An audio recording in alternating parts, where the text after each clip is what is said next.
본 방송에서 제공하는 투자 정보는 투자 판단에 대한 조언입니다. 방송에서 제공하는 주식의 가치, 가격 상승 및 가격 하락에 대해서는 방송사에서 보장하지 않습니다.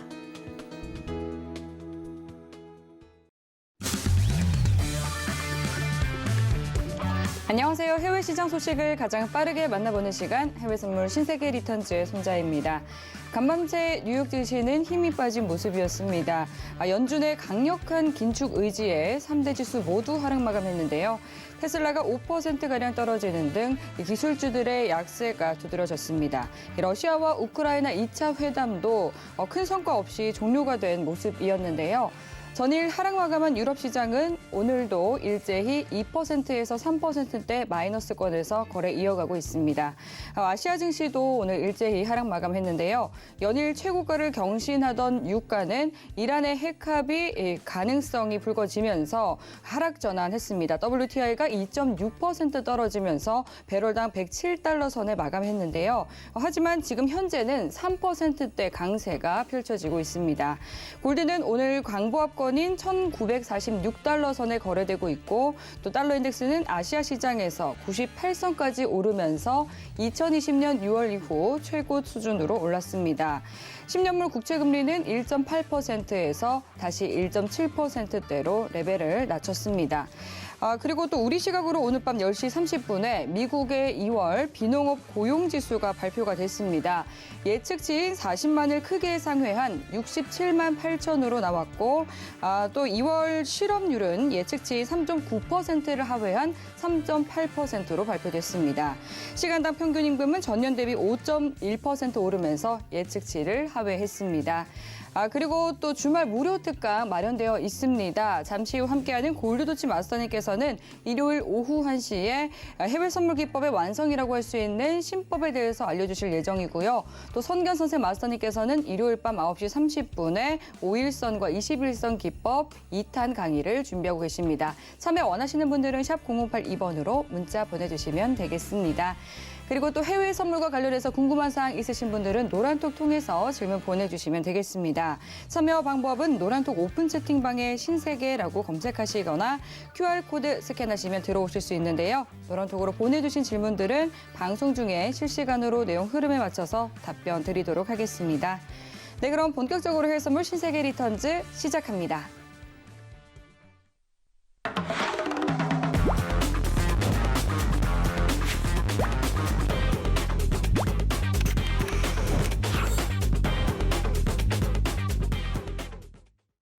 네, 금요일은 골드도치 마스터님과 함께하는 날이죠. 인사드려 보겠습니다. 반갑습니다. 네, 안녕하세요. 반갑습니다. 네, 반갑습니다. 시청자분들께도 인사 한 말씀 부탁드릴게요. 반갑습니다. 골드도치입니다. 지금 현재 시장이 매우 불확실성에 굉장히 힘든 상황을 보내고 있습니다, 여러분. 원유와 원자재는 굉장히 급상승을 하고 있고, 그리고 지수는 혼돈의 폭에서 보합권을 계속 유지하면서 하락을 계속 주고 있습니다. 이런 시장에서 우리가 다음 주 무엇을 또 지켜봐야 될지, 그리고 원자재와 원유는 어떻게 좀 바라보고 있어야 될지에 대해서 잠시 후에 같이 한번 짚어보도록 하겠습니다. 감사합니다. 네, 오늘도 마스터님과 함께 1시간 동안 다양한 여러 시장 이야기 나눠보도록 하겠습니다. 지금 현지 시각 오후 10시 51분 지나가고 있는데요. 먼저 오늘의 이슈부터 체크해보시죠. 나스닥은 파월 연준 의장이 인플레이션 해소를 위해 경기 침체 불사 의지를 밝히며 약세 흐름 보이고 있습니다. 골드는 러시아의 우크라이나 핵 발전소 공격에 숨고르기 하루 만에 반등에 나섰습니다. 오일은 이란 핵 합의 임박에도 불구하고 러시아발 공급 불안감의 상승세가 지속되고 있습니다. 유로 FX는 유가 급등에 따른 유로존 경기 회복세 둔화 우려에 낙폭이 확대되고 있습니다. 네, 나스닥부터 유로 FX까지 오늘의 시장 이슈들 체크해 봤습니다. 네, 그럼 이번에는 마스터님과 함께 시장 이야기 나눠보도록 하겠습니다. 네, 오늘은 좀 어떤 내용 준비해 주셨을까요? 지금 오늘은 제가 금요일이니까 이번 주 한 주 있었던 이슈를 조금 정리해 드리면서 또 다음 주 어떻게 우리가 무엇을 바라봐야 될지, 뭘 지켜봐야 될지. 제가 저번 주에 나와서 말씀드렸던 게 이번 주는 여러분들 유가의 방향성에 있어서 계속적인 우상향을 봐야 되고 제가 115불, 117불까지는 열려 있습니다. 이번 주까지 갈 거냐 아니면 다음 주에 올라갈 거냐.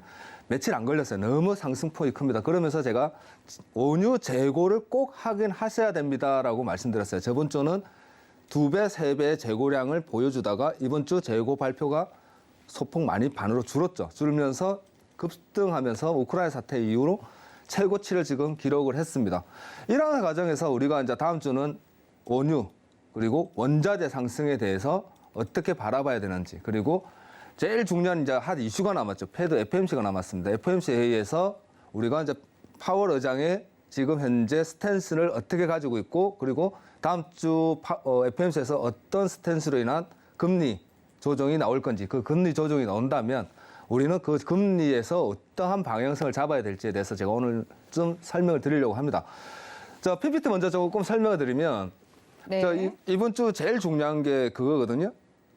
이번 주 이제 파월 의장의 연설이었죠. 하원, 상원 정인 출석 이후 연설, 기자회견에서, 자, 파월 의장이 제일 중요하게 얘기했던 거는 지금 인플레이션이 매우 강하고 러시아의 지정학적 리스크는 분명히 있다. 그러나 지금 우리는 금리 인상은 적절하다라고 하면서 나는 0.25bp를 얘기하고 있습니다라고 얘기했어요. 그러면서 한 가지 덧붙인 게 뭐냐면, 그러나 시장의 방향과 시장의 흐름에 따라서 좀 더 가파른 금리 인상은 분명히 할 수 있습니다라는 전제를 깔았단 말이에요. 그러면서 시장이 그날 0.25bp라는 거의 확실한 이제 파월의 스탠스를 보고 상승을 하였습니다. 상승하면서 좀 마감 이후 다시 하락 수세를 이어가고 있는데, 왜냐? 하원에서 또 이제 파월 의장이 그러나 인플레이션은 강력하게 대처할 거다. 그리고 미국 행정부에서 우리는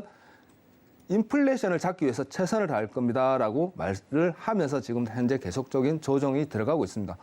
자, 그러한 상황에서 이제 우리가 좀 지켜봐야 되는 거는, 러시아가 좀 지났습니다. 어제였죠, 어제. 돈바스 지역 그리고 도네츠크, 루안스크의 인민공화국 인정과 그리고 EU 미가 협의 인정에 대해서 합의를 하다가 가결됐다. 거의 별 그거 소득 없이 마무리가 됐습니다. 그러면서 지금 현재 전면전은 더욱 많이 또 강하게 좀 전쟁이 좀 더 치열하게 이루어지고 있는 상황에서 지정학적 리스크가 워낙 크게 지금 현재 이루어지고 있다는 거죠. 그러면서 지금 현재 지수는 우크라이나 사태 이후 그리고 전쟁 발발에 대한 그 불확실성으로 지금 현재 계속적으로 빠지고 있고, 기술주들이 지금 계속 하락세를 보여주고 있습니다. 이러한 상황을 우리가 좀 지켜봐야 되는데, 다음 주 그러면 어떻게 되겠냐는 거죠. 다음 주도 계속적인 이런 상황이 이루어지겠느냐. 다음 주까지는 계속적인 하락폭을 보여줄 것 같습니다. 차트로 제가 나중에 좀 더 설명을 드리겠으나, 지금 현재 장단기 금리 차트를 한번 보시면, 여러분들이 지금 장단기 금리 차트를 한번 확인해야 되는 게 파란색이 S&P고요. 그리고 빨간색이 10년물입니다. 10년물이고 2년물이 녹색이에요. 장단기 격차가 좁혀지고 있습니다. 지금 현재 단기금리, 제가 어저께 기준으로 봤을 때 단기금리가 파월 의장의 0.25bp의 확실한 스탠스를 보여주면서 1.8% 이상, 1.8bp 이상 상승을 하면서 좀 더 좁혔단 말이에요. 그러면서 2.0이었던 10년물 국채금리가 1.8%대로 다시 빠졌습니다. 그러면서 좁혀지고 있는 거예요. 제가 저번에 한번 말씀드렸습니다. 예전에 당장기 스프레드가 역전되면서 우리는 팬데믹 상황에 큰 하락폭을 보았고, 지금 현재 팬데믹 때보다 더 큰 하락폭을 보여주고 있습니다. 지금 왜냐? 전쟁이 팬데믹보다 더 강한 불확실성을 보여준다는 거죠. 그러면서 지금 현재 러시아에다가 경제 제재를 유럽뿐만 아니라 우리나라, 유럽 그리고 중국까지도 힘을 보태고 있다는 게 굉장히 큽니다. 중립국가로 제일 유명한 스위스까지도 러시아에 대한 제재에 힘을 보탰고, 스웨덴 역시 마찬가지. 스웨덴은 나는 러시아 원유를 수입을 안 할 겁니다라고까지 발표했어요. 사실은 스웨덴은 러시아에 원유를 거의 수입을 많이 하지 않습니다. 어차피 생색내기긴 하나 스웨덴까지도 그렇게 하면서, 독일이 현재 우크라이나에 무기를 계속적으로 보내주고 있는 상황이죠. 그러니까 거의 EU와 유럽과 러시아 간의 전쟁으로 확대되고 있는 상황이다라는 겁니다. 그렇기 때문에 좀 더 불확실성이 굉장히 더 짙어지고 있는 상황이고 좋아진다가 아닙니다. 이미 불확실성이 해소되었다가 아니라 불확실성은 더욱 강해졌다라고 우리는 읽어야 된다.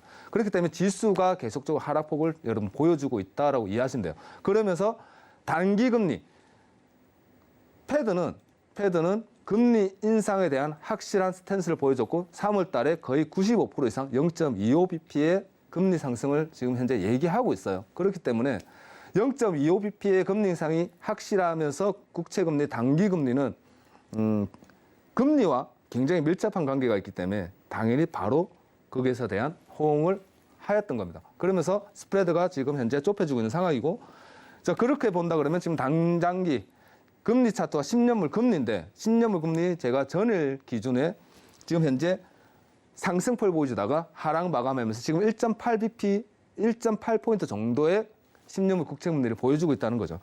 자, 그러면서 우리는 이제 유가를 조금 방향성을 짚어봐야 돼요. 유가는 러시아 전쟁으로 인해서 유가가 굉장히 상승폭이 큽니다. 이 부분 또한 제가 차트로 잠시 후에 설명을 드릴 건데, 지금 오펙이 40만 배럴 증산을 유지하고 원유 재고 하락 발표에 따른 유가가 급상승을 했단 말이에요.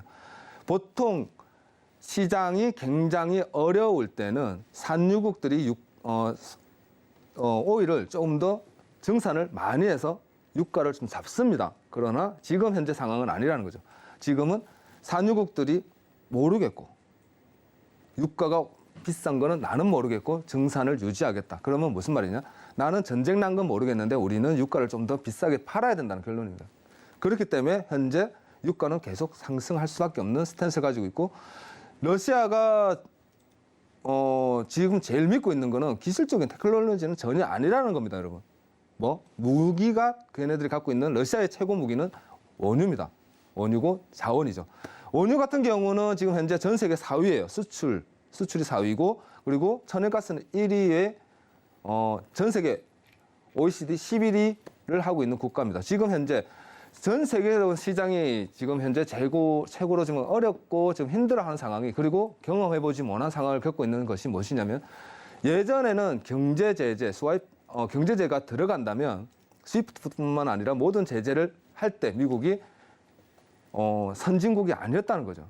크게 지장이 없는 이란 같은 크게 지장이 없는 나라에 제재를 했는데, 지금은 전 세계 11위의 거대한 선진국에다가 제재를 하면서 지금 현재 거의 6등급으로 떨어뜨렸다는 거예요. 6등급이면요, 우리가 사실 우리가 봤을 때 예전에 우리가 좀 많이 어려웠을 때 우리가 금을 팔고 하던 그 시절에 우리나라가 6등급이었습니다.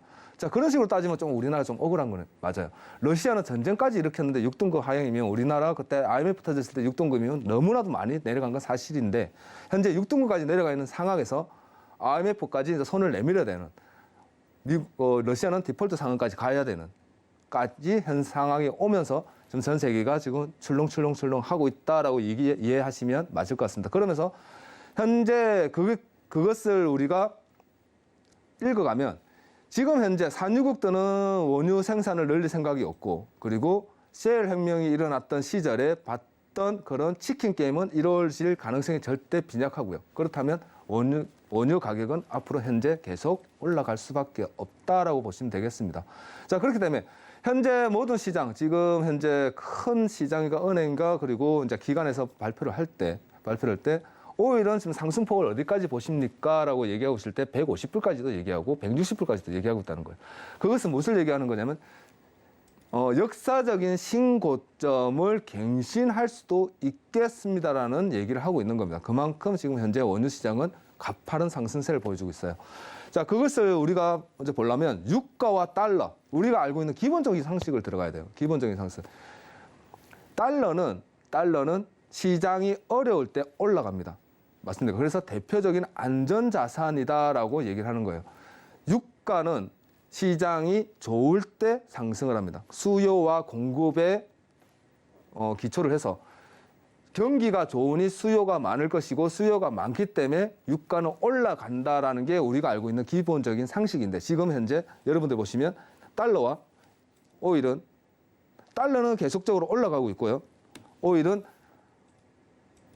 완전 올라가고 있습니다. 제가 좀 뭐 말을 하려다 말았는데 미친 듯이 올라가고 있습니다. 미친 듯이 올라가고 있는 현 상황에서 달러도 올라가고 유가도 올라가고 그렇다면 달러의 상승은 시장의 악화를 얘기하고 지금 현재 모든 시장이 어렵다는 것을 얘기하고 있는 것이고요.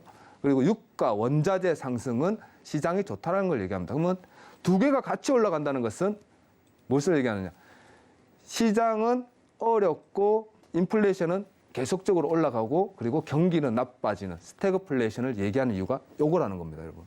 원자재 상승과 원유, 원자재 그리고 지금 우리가 알고 있는 물가 상승은 계속 이어지고 그리고 경기는 침체되고 있는 그리고 앞으로도 침체되고 될 것 같은 현안 상황을 스태그플레이션이라고. 우리는 스태그플레이션이라는 거는 책에서나 읽어봤지 현실에서는 본 적이 없다는 거죠. 그렇기 때문에 원유의 상승은 계속 올라가고 시장은 계속 어려울 것이다. 그렇기 때문에 지수는 좀 더 하락할 가능성이 매우 크다라고 얘기하는 겁니다. 그래서 제가 한번 나스닥을 차트를 가지고 제가 한번 설명을 드렸어요. 저번 주에 설명을 드렸는데 뭐라고 설명드렸냐면 여러분 나스닥은 현재 하락 방향으로 지금 현재 꺾였습니다. 방향성은 하락으로 꺾였습니다. 장기 이평 아래로 떨어지고 있고 현재 단기 반등을 볼 수 있겠으나 지정학적 리스크가 끝나지 않는 한 조금 힘들 것 같습니다. 그러나 지정학적 리스크가 남아있는 현 상황에서 패드가 금리 인상을 하게 되면 시장은 0.25bp까지는 25bp에 대한 상승폭을 베이비 스텝으로 밟고 올라간다면 경제가 충분히 견딜 수 있는 체력이 있다고 판단을 했는데 지금 현재는 그게 조금 달라졌다는 거죠. 뭐 지정학적 리스크와 전쟁이 반발했다는 거예요. 그러면서 전 세계 시장이 원유 가격이 굉장히 큰 폭으로 상승하면서 인플레이션이 더 가중되고 있다는 거죠. 여러분, 그죠? 그렇기 때문에 현재 상황은 매우 악조건을 다 갖췄다라고 보시고 주식을 하시는 분들이라면 지금은 많이 빠졌기 때문에 나는 살 것이다. 바닥 매수를 본다기보다는 제가 말씀드렸습니다. 기다리세요, 여러분. 지금은 바닥에서 매수를 할 수 있는 구간이 아니라 충분히 수렴 이후 다시 반등, 지정학적 리스크가 안정이 되고 원유 가격이 안정되는 걸 본 이후에 그때 매수를 하셔도 충분하다라고 저는 보여주고 있습니다. 네, 지금 잠깐 또 유가 얘기해 주셨는데 또 이 관련해서 많은 분들도 궁금증 있으실 것 같거든요. 네. 노란톡으로도 질문을 보내주신 분이 있습니다. 써니님께서 보내주셨고요. 골드스마스터님 안녕하세요. 오일의 상승 언제까지 이어질까요? 이렇게 보내주셨어요. 그게 참 저번 주에도 그 질문을 제가 받았거든요. 네. 그래서 제가 시장이 초미의 관심사입니다. 말 나온 김에 차트를 잠깐 보여드릴게요. 네. 차트를 보면서 제가 잠깐 설명드리면 주봉을 제가 한번 저번 주에 설명을 드렸어요. 네. 주봉을 설명드리면서 여러분 현재 상승은 100불이 컨센이었고요. 100불 예. 이후에 여러분 하락폭을 줄 겁니다. 그것은 제가 뭐라고 말씀드렸냐면 여러분 차익 매물입니다. 모든 사람들이 시장이 100불에 대한 컨센을 갖고 있고 100불에선 팔 거라는 차익 매물을 던질 거라는 건 누구나 예상하고 있었다. 그래서 여러분 빠진다면 90불이 제가 생각하고는 마진노선입니다. 마진노선이기 때문에 90불까지는 빠질 수가 있어요. 라고 말씀드렸어요. 그런데 그 주에 제일 지금 현재 상승 전 저점은 90.06불인가 그래요. 그 부분에서 다시 반등을 한다면 100불이 상회할 것이고 100불이 넘어간다면 과거의 중요한 포인트였던 요구간 115불 전후 가격에서 여러분 또 다른 저항대를 보게 될 겁니다. 그러고 나면 또 조정이 들어갈 거예요라고 했는데 제가 이것을 차트를 보고 맞추긴 했습니다. 그러나 누구나 알고 있는 거예요. 웬만한 전문가들 그리고 차트를 보는 전문가들은 기술적 분석을 좀 웬만치 어느 정도 볼 줄 아는 분들이라면 분명히 이 정도는 예상을 했다라는 거예요, 여러분들. 저 역시도 마찬가지고. 그리고 현재 다시 조정폭, 다시 차익 매물을 던지면서 조정이 지금 현재 나왔다가 긴 꼬리 말고 다시 상승을 보여주고 있습니다. 지금 현재 제가 생각하고 있는 상승폭은 130불까지입니다. 시장은 150불까지 얘기하고 있고요. 제가 생각하는 거는 130불까지는 충분히 열어두셔라라고 말씀드리고 있습니다. 다음 주에 여러분들 차트를 보셨을 때 단기 차트로 보십시오. 일봉상 5일선 이탈하는 105불을 이제는 105불입니다. 105불 하회하지 않는 한. 그건 무슨 말이냐. 105불대에서 캔들이 이렇게 빠지는 모습을 보여주지 않는 한 계속적인 상승으로 이어가되 상승폭은 130불까지 지금 현재 열려있다. 충분히 열려있고 충분히 올라가는 가능성이 크다. 왜? 산유국들이 정산을 안 하고요. 그리고 오일 재고가 빠졌습니다. 오일 재고도 빠졌고 그리고 이란과의 합의가 긍정적인 분위기로 이어는 가는데 이루어진 건 아니라는 거죠. 이루어지고도 그 다음 주에 정산이 되기 때문에 어차피 시간은 계속 흘러가고 그 시간 동안 원유의 상승은 이루어질 수밖에 없다라고 판단되고 있습니다. 그렇기 때문에 130불까지는 상승을 열어두시는 게 현명한 판단이지 않을까.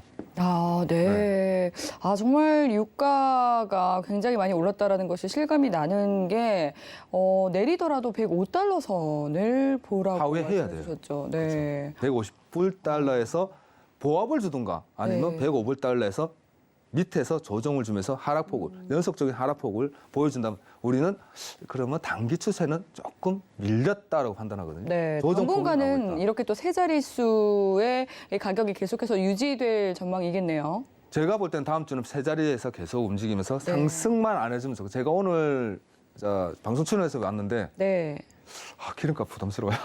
그러니까요. 부담스럽습니다, 여러분. 네, 기름값 부담스럽더라고요. 그렇죠. 부산에서 또 서울까지 자가로 오는데. 운전을 하다 보니까 기름값 모두의 또 네. 걱정거리가 아닌가 싶습니다. 주유소에 조금 싼 주유소가 있어서 갔더니 줄을 한참 서가 있었어요. 아, 정말요. 고속도로인데. 네, 또 정부에서는 유류세 인하 연장하겠다라고 결정을 했음에도 불구하고 사실 지금 너무나도 이 국제 유가가 빠르게 급등하고 있기 때문에 그런 지금 인하가 적용되고 있는지도 모를 만큼 지금 기름값 오르고 있는 것 같거든요. 그것뿐만 아니라 네. 방출유까지 다 풀린다고 해도 8천만 배럴. 전 세계 하루에 소비하는 양이 얼마인지 아십니까? 어느 정도? 1억 배럴이에요. 예. 하루에 8천만 배럴 푼다 해봐야 뭐 코에 굉장히 미미하네요. 굉장히 미미합니다. 그렇기 때문에 지금 현재 시장에서는 150불까지도 얘기하고 네. 160불 얘기하고 이러고 있는 거예요. 계속 올라갑니다, 여러분. 계속 올라가고 있고 어느 포인트까지 언제까지는 도달할 겁니다. 그러니까 저항대라고는 얘기를 안 해요. 왜냐하면 기술적인 분석은 얘기를 안 하니까 시장에 대한 현재 방향성만 얘기하기 때문에 그렇게 짚어나가는 건데 제가 볼 때는 저는 기술적 분석까지 여러분들한테 같이 설명을 드리니까 여러분들이 이해가 조금 더 빠르신 겁니다. 네, 맞습니다. 그리고 앞서서도 이제 그 강의 내용으로 돌아가서 좀 유가 얘기하다가 잠깐 또 노란톡 질문을 만나봤었는데 그럼 이어서 또 말씀 부탁드릴게요. 네, 지금 현재 저번 주에 PPT를 보시면 저번 주에 이제 발표와 유가라는 겁니다. 저번 주 4515 포인트에서 지금 현재 마이너스 2597 포인트라고 되어 있습니다. 반 이상 줄었죠. 반 이상 주면서 유가가 116불까지 상승을 해버린 거예요, 여러분. 네. 자, 그것만 봐도 지금 현재 저번 주에 재고량이 늘었다고 사람들이 다들 안도했다는 거예요. 그러면서 제가 말씀드렸죠. 여러분, 매도 보시면 안 돼요. 매도 보시면 안 됩니다.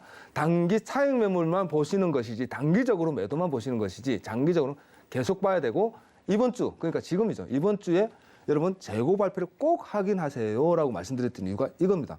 단기적인 원유 재고는 상승 그리고 조금 늘어날 수 있었는데 지금부터는 또 아니라는 겁니다. 그 점을 좀 참고하시고 다음 주도 마찬가지일 거다라고 저는 판단하고 있어요. 다음 주도 재고는 부족분이 나올 것이다. 마이너스가 뜰 것이다라고 제가 예상을 하고 있는데 뭐 하루하루가 좀 달라지니까 확신은 말씀은 못 드리겠습니다. 그러나 그렇게 예상을 하시면서 시장을 바라보시는 게 다음 주는 맞다라고 보고 그리고 재고 발표와 유가입니다. 주봉이에요. 제가 아까 보여드렸던 주봉 차트입니다.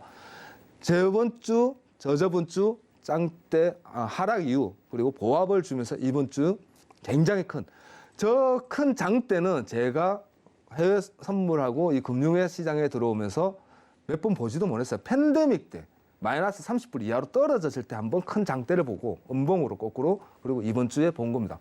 그러면 다음 주는 저렇게 큰 유동성이 상승으로 돌아갔다는 것은 우리는 기술적 분석에서 상승의 폭이 굉장히 크구나. 그리고 상승은 계속 이어질 수 있겠구나라고 우리는 판단을 합니다. 그런 점을 조금 여러분들이 생각하시면서 물론 데일리 트레이딩에서 단기 파동에 대한 하락분 물론 우리는 짚어가야 됩니다. 그러나 장기적인 관점은 꼭 머릿속에 두고 있어야 돼요. 지금 현재 흐름은 매수다. 상승이다. 꼭 기억을 하시면서 데일리니까 그게 중요하다는 거죠. 네, 그렇죠. 근데 이제 또 전일에 보면은 국제 유가 같은 경우는 이란 핵합의 기대감 소식이 전해지면서 2.6% 가량 또 잠깐 소폭 조정을 받는 모습이 보여지기도 했었거든요. 이 부분은 영향이 좀 어떨 거라고 보세요? 그게 이제 합의에 대한 사람들이 네. 이제 그거죠. 그럼 유가가 떨어지겠네에 대한. 그러나 제가 말씀드렸잖아요.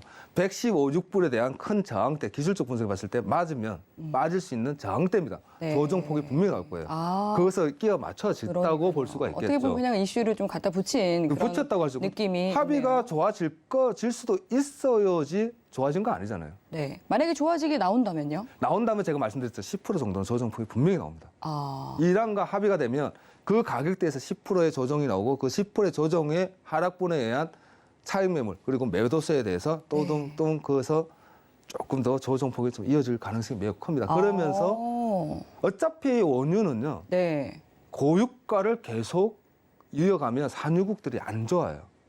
왜냐하면 예전에 보면 우리가 2004년, 2006년도에 봤을 때 네. 2007년, 8년에 굉장히 큰 상승폭을 보여주었습니다. 여러분. 예. 그 당시에 산유국들이 뭐 증산을 계속 하면서 왜 올라갔냐라고 물어보면 그 당시에는 중국이 한창 개발하면서 전 세계 공장이라고 얘기할 정도였어요. 네. 그러면서 인플레이션이 올라가고 원자재 가격을 흡수할 때입니다.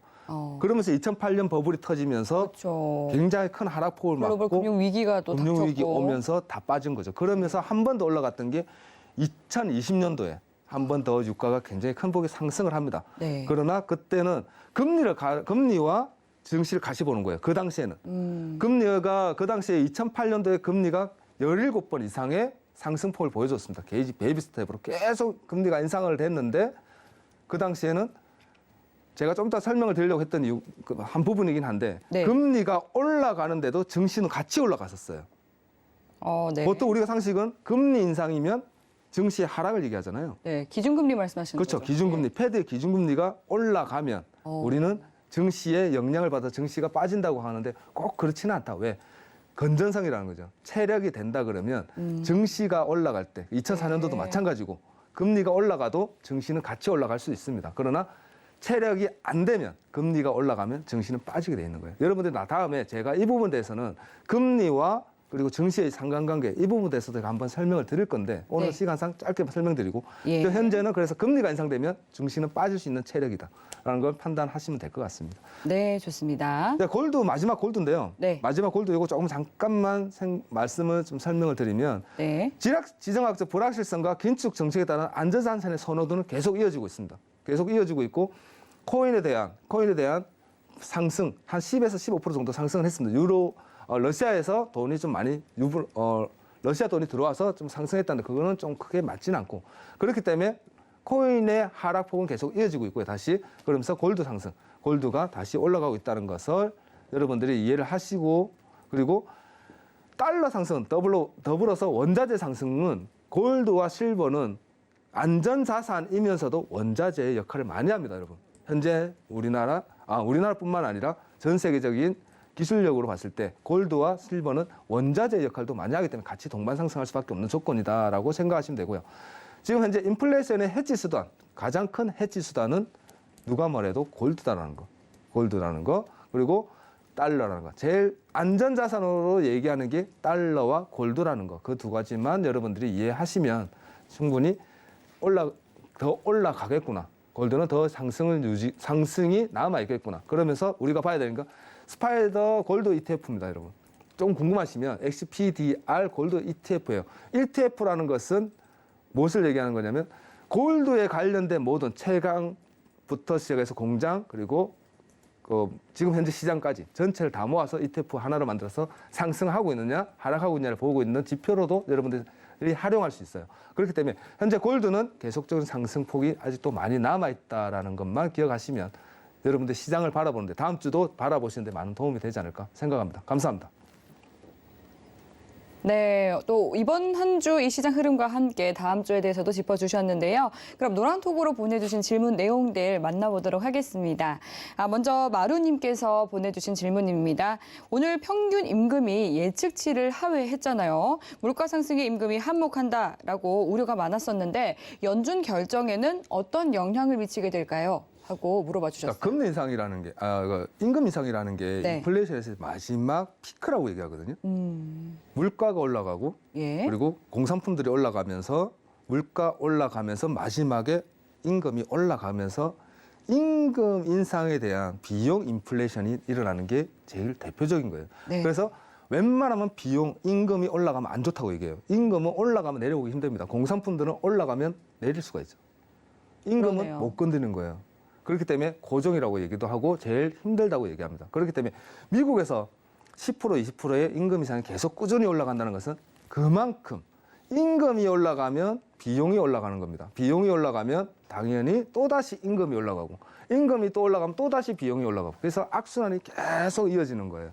자, 그렇기 때문에 고용이 좋아졌다. 고용이 좋아졌다는 것은 임금이 올라간다는 것은 당연히 고용이 없다라는 것이고 고용이 없기 때문에 돈을 좀 더 주고서라도 사람을 쓰려고 하는 거예요. 그죠? 그렇기 때문에 고용이 조금 더 늘어난다면 임금은 좀 조정될 것이고 금리는 고용이 안정되면서 금리 인상에 대한 압박, 금리를 계속 올려야겠구나가 아니라 금리를 조금 이제 스탠스를 제가 스텝 바이 스텝을 조금 한 템포 늦출 수 있겠구나라고 판단하시면 되겠습니다. 고용이 안정되면 금리 인상도 조금 완화된다라고 판단하시면 그게 맞을 것 같습니다. 감사합니다. 네. 그런데 이제 발표된 내용을 보면 시간당 평균 임금이 이전치는 5.7%였는데 이번에 발표된 게 5.1%로 또 줄었거든요. 그래서 지금 이전에 5.7%였기 때문에 예측치가 5.8%로 좀 임금이 상승했을 것이다. 라고 또 봤던 것 같은데 이번에는 또 왜 이렇게 좀 줄었을까요? 확인하면 되죠. 지표를. 비농이 높게 올라왔잖아요. 네. 고용 수치가 올라갔다는 것은 그래서 임금- 강한 고용 시장이다. 그렇죠. 라고 볼 수 그래서 있는 거네요. 제가 비농을 좀 보셔야 된다. 그리고 아. 비농이 좋아야지 네. 당연히 비농이 좋아야지 패드도 조금 더 스텝 바이를 조금 낮출 수가 있고요. 그리고 그렇군요. 압박이 좀 완화되죠. 그리고 네. 인플레이션의 상승률을 조금 잡을 수 있고 아, 그걸 보는 거예요. 그래서 맞습니다. 패드가 갖고 있는 두 가지는 네. 인플레이션과 고용이죠.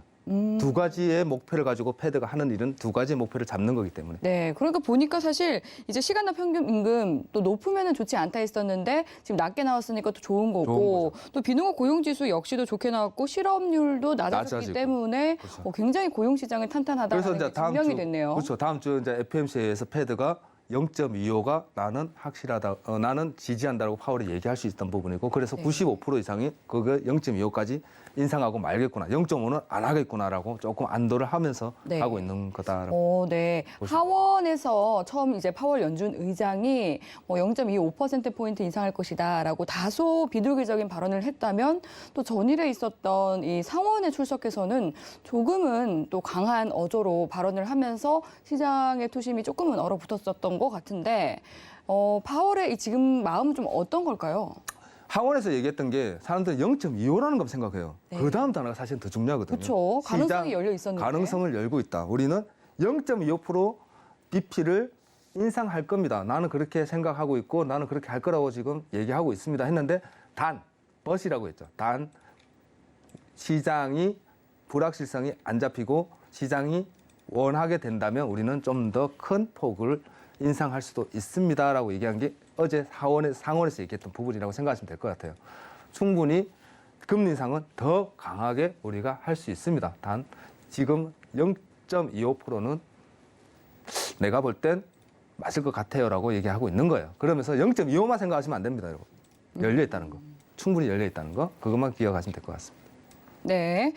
그럼 이어서 또 노란톡으로 들어온 질문 만나볼게요. 이 가즈아님께서 오늘 원달러 환율 하늘 높은 줄 모르고 오르던데 앞으로도 강달러 이어질까요? 하고 또 달러에 대해서도 여쭤봐 주셨고 지금 조막수님도 오늘 원화가 크게 반등을 했는데요. 장단기 금리 축소를 반영을 한 걸까요? 아니면 우크라이나 전쟁 사태를 반영한 걸까요? 하고 또 오늘 이 달러가 굉장히 또 강달러 기조를 보였던 거에 대해서 많은 궁금증 보내주셨습니다. 자, 달러가 여러분들 달러를 조금 이해를 하셔야 돼요. 예. 달러는 미국 달러만 아니고 6개 나라의 평균치가 달러 지수라는 겁니다, 여러분. 그렇죠. 지수예요, 달러 지수. 인덱스. 지수인데 달러 인덱스는 지수입니다. 네. 달러는 우리가 알고 있는 제일 큰 안전 자산이에요.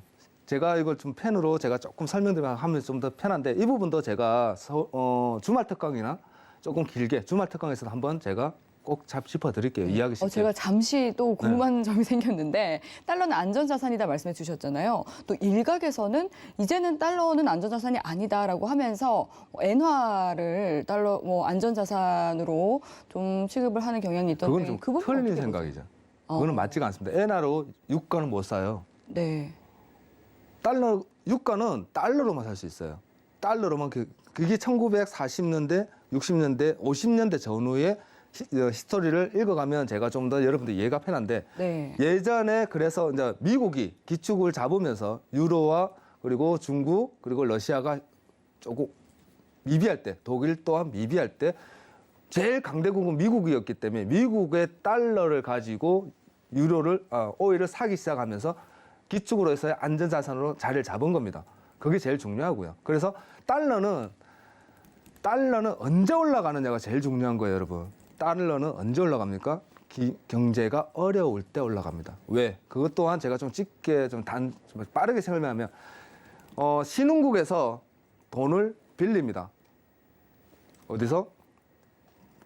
금융에서 빌리죠. 선진국 금융에서 빌리는데 그 돈으로 원화를 바꿔서 공장을 짓고 땅을 사고 다 합니다. 그러나 경기가 어려우면 선진국가 금융에서 돈을 갚아라고 하죠. 그러면 뭘로 갚습니까? 원화로 갚을게요라면 아니 됐고요. 달러로 쓰세요 합니다. 신흥국에서 달러를 다시 사게 되는 거예요. 달러의 흡수. 그래서 밑에를 받쳐주게 되는 겁니다. 경기가 어려우면 전체 신흥국들은 달러를 사야 돼요. 갚아주기 위해서. 땅을 팔더라도 집을 팔더라도. 그죠? 그렇기 때문에 달러는 강세를 지어준다. 그래서 안전자산이다. 경기가 어려울 때 달러는 올라가는 안전자산이다라고 얘기하는 겁니다. 그래서 지금 현재 달러가 상승폭은 어떻습니까? 당연히 누가 생각해도 경기가 어렵고 지정학적 리스크가 크기 때문에 달러는 올라가겠구나 생각하는 게 상식이에요. 달러가 올라간다는 것은 원화의 약세죠. 원화의 약세는 무엇을 얘기한다?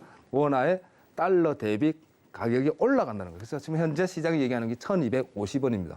1250원까지는 저도 생각에 원화는 달러 대비 1250원까지는 열려 있다. 그래서 하락이 안 된다. 하락이 아니라 1250원까지 올라갈 수 있구나.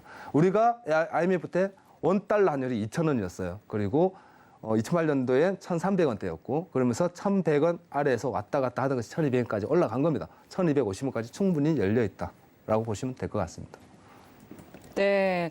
그리고 조막수님께서 이제 장단기 금리 축소를 반영한 것인지 아니면 우크라이나 사태 때문인지 이 원화가 강했는데 이 이유가 무엇인지 여쭤봐 주셨어요. 달러가 금리에 따른 단기 금리의 상승이라고 말씀드렸잖아요. 예. 기준금리가 올라갔다라는 거예요. 이미 미국은 기준금리가 올라갔다는 소리고 단장기 스프레드 선반영됐다. 선반영된 거고 단장기 스프레드가 압축이 되고 있다는 것은 경기가 그만큼 어려워질 수 있다라고 얘기하고 있는 겁니다, 여러분. 이건 달러의 상승은 당연한 것이고 그리고 우크라이나 사태도 한복하는 거고 똑같은 말이에요. 우크라이나 사태, 러시아와 지정학적 리스크와 더불어서 금리 인상에 같이 합쳐지니까 당연히 강세로 이어져 가는 거고 우리 이제 원화는 강세에 맞물려서 약세로 돌아서고 있다라고 보시면 그게 맞는 것 같습니다. 네, 좋습니다. 이렇게 또 노란톡으로 보내주신 질문 내용들 만나봤는데요. 지금 이제 미증시도 미증시지만 우리 국내 증시에는 어떤 영향을 미칠지도 궁금합니다. 국내 선물 한번 봐주시죠. 국내 선물 한번 봐드릴까요? 국내 네. 선물 지금 현재 차트가 제가 잠시 열어드리면 PPT 차트 한번 설명드릴게요. 네, 좋습니다. 오늘 이제 그간 나흘 연속해서 우리 시장이 상승을 했었다가 오늘은 또 양시장 모두 좀 조정이 나왔거든요. 어제 같은 경우는 미 증시뿐만 아니라 네. 아시아 증시도 같이 다 올라갔었어요. 네. 같이 올라가면서 우리나라 증시도 사실은 올라갔거든요. 네, 그 가운데 가장 큰 상승폭 보였잖아요. 그 가운데 가장 상승폭은 이제 SK 하이닉스부터 해가지고 네. 우리나라 대표 기업 반도체 섹터에서 조금 더 상승폭을 보여주면서 네. 반도체 좀 보여주면서 큰 상승폭 보여줬는데 지금 현재 다 반납을 했죠. 왜? 우크라이나의 이제 원자력이 이제 러시아에서 탈환을 했다는 소식과 함께 아시아 시장에 굉장히 강하게 하락폭을 주었습니다. 그러면서 미국 증시까지도 하락폭을 주고 지금 현재 시장이 매우 안 좋아요. 자, 제가 설명드리고 싶은 것은 기술적 분석을 봤을 때 현재 주봉을 먼저 한번 살짝 보여드린다 그러면 제가 말씀드렸습니다. 반등은 보여줄 수 있어요, 여러분. 현재 시장에서. 반등이라고 생각해야지 바닥이라고 생각하시면 매우 위험하다라고 제가 계속 강조를 하고 있습니다. 물론 일각에서는 우리나라 증시가 바닥이고 현재 올라갈 수 있는 반등의 모멘텀을 지금 현재 보여주고 있다. 모멘텀이라는 것은 하나의 이벤트라고 생각하시면 돼요. 쉽게 생각하시면 이벤트가 없잖아요. 그죠? 아무런 이벤트가 없습니다. 모멘텀이 나올 이유가 없어요. 현재 시장은. 그렇기 때문에 우리나라만 독불장군처럼 상승할 수는 없습니다. 모든 지금 현재 글로벌에서 하나의 축이 무너져가고 있는 상황에서 우리나라만 같이 올라갈 수는 없다라고 판단하시는 게 제일 쉬운 판단인 것 같고요. 물론 저도 증시가 지금 현재 어렵습니다. 저도 주식을 하지만 뭐 청산도 하고 손절도 하고 그리고 뭐 좀 안 좋습니다. 여러분들 같이 어깨 손 올리고 가야 되는 장면인데 그 와중에도 지금 현재 해양주, 운송은 조금 나아지고 있는데 그 또한 잠깐일 것 같습니다. 여러분. 잠깐일 거다. 왜? 원유 가격이 이렇게 급상승한다면 해양 운송업도 분명히 타격이 많을 겁니다. 물량은 많을 수 있겠지만 그렇기 때문에 지금 현재 모든 섹터가 다 안 좋다. 그렇기 때문에 자 국내 증시 다음 주 국내 증시 지금 보합권에서 놀고 있는데요. 보합권에서 놀고 있는데 제가 볼 때 국내 증시가 요 구간입니다. 요 구간과 요 구간 보합권이에요. 356과 359포인트 구간을 이탈한다 그러면 하락폭은 저점을 밀어버리는 350이 이탈을 보여줄 가능성이 매우 큽니다. 현재 상황에서. 그렇기 때문에 지금 상황에서는 조금 반락을 했다고 그래서 올라가는구나라는 판단보다는 다행히 버텨주고 있구나라고 판단하시는 게 제가 볼 때는 맞을 것 같습니다, 여러분. 네. 분명하게는 요 구간이에요. 370 이상 상회했을 때. 우리는 이제 한번 넘어갈 수 있겠구나 판단하시고 355포인트 이하로 빠지게 되면 조금 힘들겠구나라고 판단하시는 게 제가 볼 때는 맞을 것 같습니다. 네. 지금 마루님께서 그럼 미증시 대세 하락이라고 보시나요? 하고 꼬리 질문 주셨거든요. 지금 개장이 얼마 남지 않았기 때문에 또 짤막하게 답변 주시면 대세 하락이 아니라 차트가 하락장으로 열렸다라고 표현하는 게 맞아요. 대세 하락장이라는 건 대세 상승. 팬데믹 이후 대세 상승을 했듯이 그렇게 많이 빠지겠습니까라는 거는 조금 아직까지는 불확실하다. 그리고 말씀드리기는 힘듭니다. 그러나 현재는 하락으로 열렸다. 꺾였다라고 표현을 쓰죠. 단기 하락으로 꺾였다라고 표현하기 때문에 현재 나스닥은 꺾인 상황이다. 그래서 하락이 좀 더 깊다라고 볼 수 있겠습니다. 네. 하락이 조금 깊다. 이제 장기로 대세 하락장이라고 보기는 어렵지만 단기로 보는 게 좋겠다 말씀해 주셨습니다. 계속해서 남아있는 궁금증 있으시면요. 노란톡 통해서 질문 주시면 저희가 실시간으로 해결해 드리도록 하겠습니다. 샵 0082번으로 신세계 세 글자 적어서 문자 보내주시거나 하단으로 나가고 있는 QR코드 스캔하시고 들어와 주시면 되겠습니다. 네, 지금 현재 뉴욕 증시 개장을 했는데요. 먼저 개장 상황 살펴보고 오겠습니다.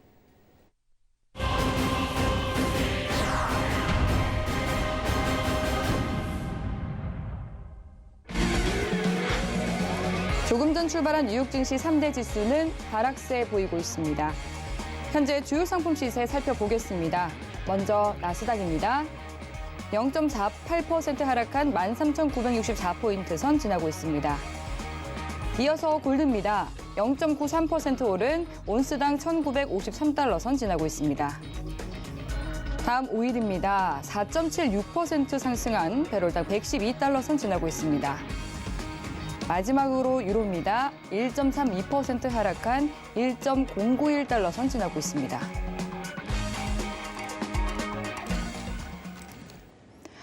네, 현재 개장 상황 살펴봤습니다. 그럼 이어서 상품별로 대응 전략 오늘 알아보도록 하겠습니다. 조금 전 개장 상황 짚어봤을 때 오일이 굉장히 또 급등하고 있는 모습 보여졌었는데요. 오일 오늘은 어떤 대응 전략을 세워주실지 팻말 통해서 확인해 보겠습니다.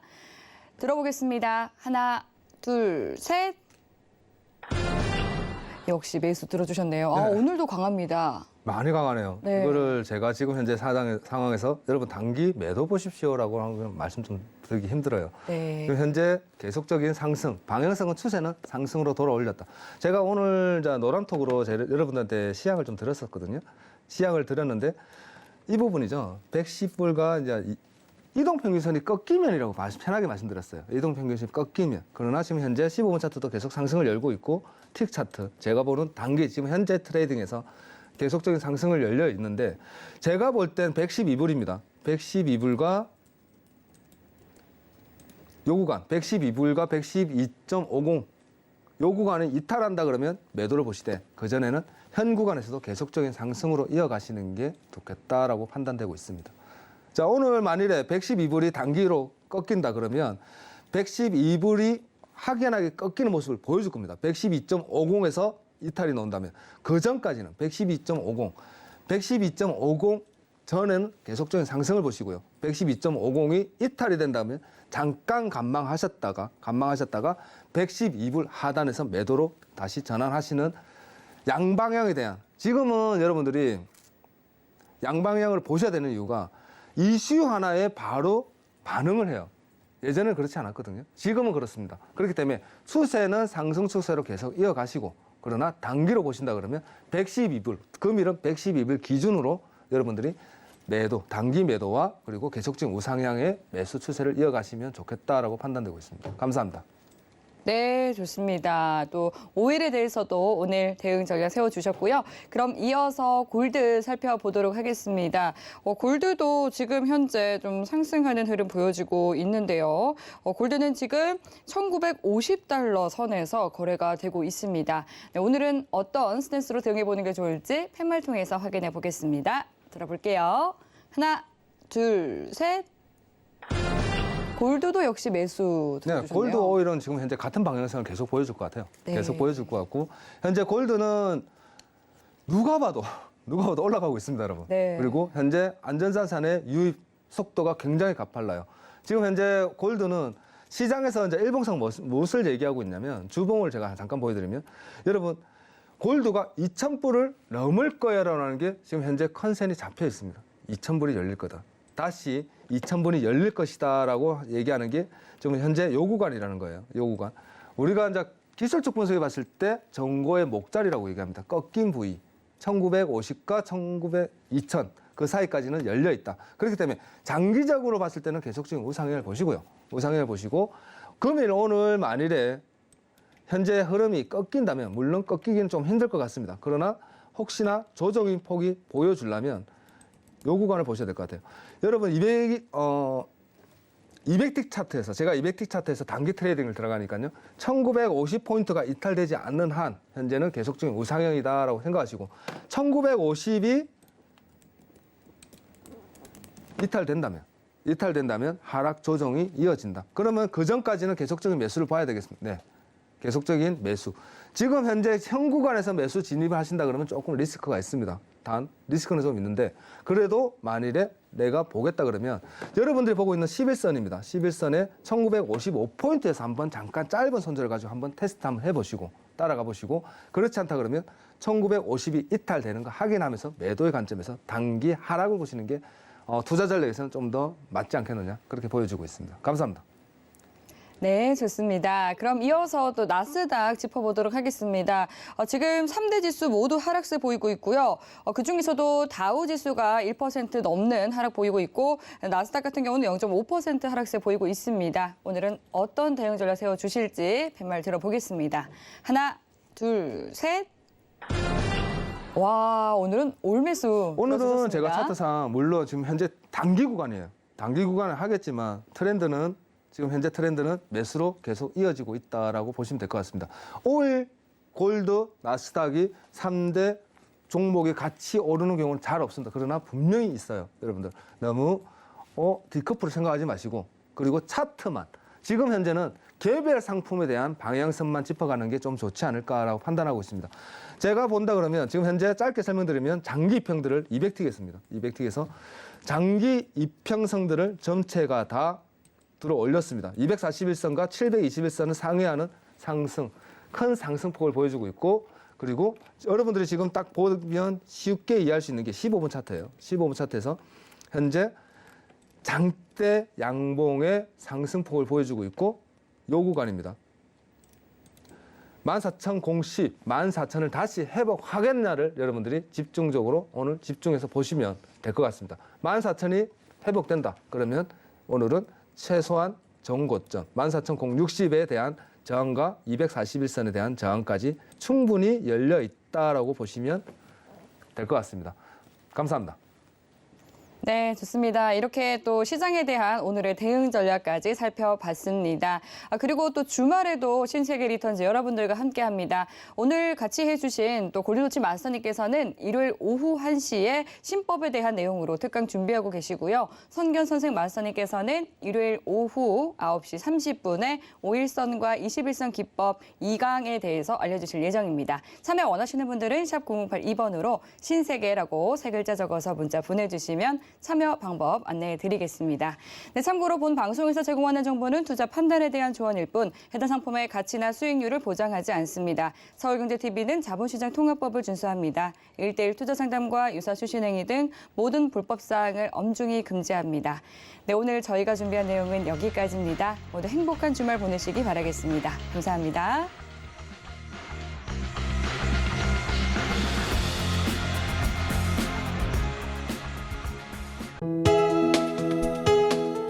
본 방송에서 제공하는 투자 정보는 투자 판단에 대한 조언입니다. 방송에서 제공하는 주식의 가치, 가격 상승 및 가격 하락에 대해서는 방송사에서 보장하지 않습니다.